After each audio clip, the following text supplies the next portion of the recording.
BOD incubator ആണ്. ഇത് നമുക്ക് ഹീറ്റിംഗ് കൂടി ടെമ്പറേച്ചർ ഫിക്സ് ചെയ്ത് വെക്കാം. ഫസ്റ്റ് ചെയ്യേണ്ടത് സ്വിച്ച് ഓൺ ചെയ്യുക.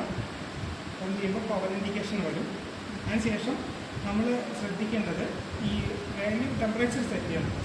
അപ്പോൾ നമുക്കിപ്പോൾ നോർമൽ ഇപ്പോൾ പ്രസൻറ്റ് വാല്യൂ ആണ് ഈ കാണിക്കുന്നത്. 32 ഡിഗ്രി എന്ന് പറയുന്നത് ഇതിൻ്റെ അകത്തുള്ള ടെമ്പറേച്ചറാണ്. അപ്പോൾ നമുക്ക് ഹീറ്റിംഗ് ആണ് വേണ്ടതെങ്കിൽ ഈ അപ്പ് ആൻഡ് ഡൗൺ ആരോയിൽ അങ്ങനെ പ്രസ് ചെയ്തിട്ട് ലോങ് പ്രസ് കൊടുക്കുമ്പോൾ വ്യത്യാസം വരും. അതിനുശേഷം നമ്മളിത് ടെമ്പറേച്ചർ വേണമെങ്കിൽ 40 ഡിഗ്രി ആണെങ്കിൽ എത്ര വേണ്ടതെന്ന് വെച്ചാൽ ടെമ്പറേച്ചർ സെറ്റ് ചെയ്യും. എക്സാമ്പിൾ 37 ഉണ്ടായിരുന്നത് പിന്നെ 40 ഡിഗ്രി സെറ്റ് ചെയ്തു.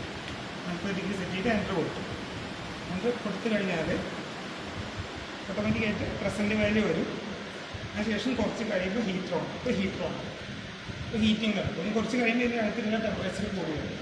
ഇനി അതല്ല നമുക്ക് കൂളിംഗ് ആണ് വേണ്ടതെന്നുണ്ടെങ്കിൽ നമ്മൾ ലോങ് പ്രസ് കൊടുത്തിട്ട് ഇപ്പോൾ എക്സാമ്പിൾ ടെമ്പറേച്ചർ കുറച്ച് സെറ്റ് ചെയ്യാം.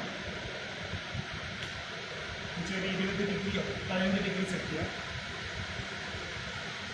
ഞാൻ 15 ഡിഗ്രി സെറ്റ് ചെയ്തു. 15 വെച്ചാൽ എന്തായാലും കൂളിംഗ് ആണ്. എൻ്റർ കൊടുത്തു. എൻ്റർ കൊടുത്തു കഴിഞ്ഞാൽ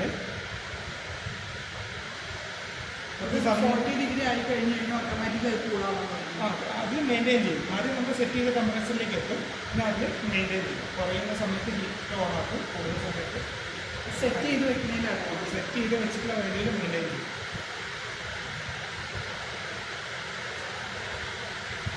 കൂളിംഗ് ആണ് സെറ്റ് ചെയ്തതെങ്കിൽ ഓട്ടോമാറ്റിക്കായിട്ട് കൂളർ ഓണാവും. മൈനസ് ടെമ്പറേച്ചറാണ് സെറ്റ് ചെയ്ത് വരുന്നത്.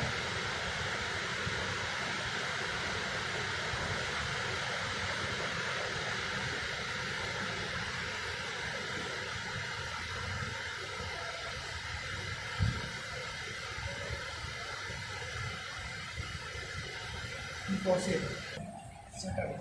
അപ്പോൾ നമ്മൾ കൂളിംഗ് ആണ് ടെമ്പറേച്ചർ സെറ്റ് ചെയ്തില്ലെങ്കിൽ അത് ഓട്ടോമാറ്റിക്കായിട്ട് കുറച്ച് കഴിയുമ്പോൾ കൂളർ ഓണാവും. പക്ഷേ ഇതിൽ ശ്രദ്ധിക്കേണ്ട ഒരു കാര്യം, നമ്മൾ ഹീറ്റിംഗ് സെറ്റ് ചെയ്തിട്ട് ഒരു എന്നുവെച്ചാൽ നോർമൽ ടെമ്പറേച്ചറിന് മുകളിലേക്ക് സെറ്റ് ചെയ്തിട്ട് അപ്പോൾ തന്നെ കൂളിംഗ് സെറ്റ് ചെയ്ത് കഴിഞ്ഞാൽ അത് സ്റ്റാർട്ട് ആവില്ല.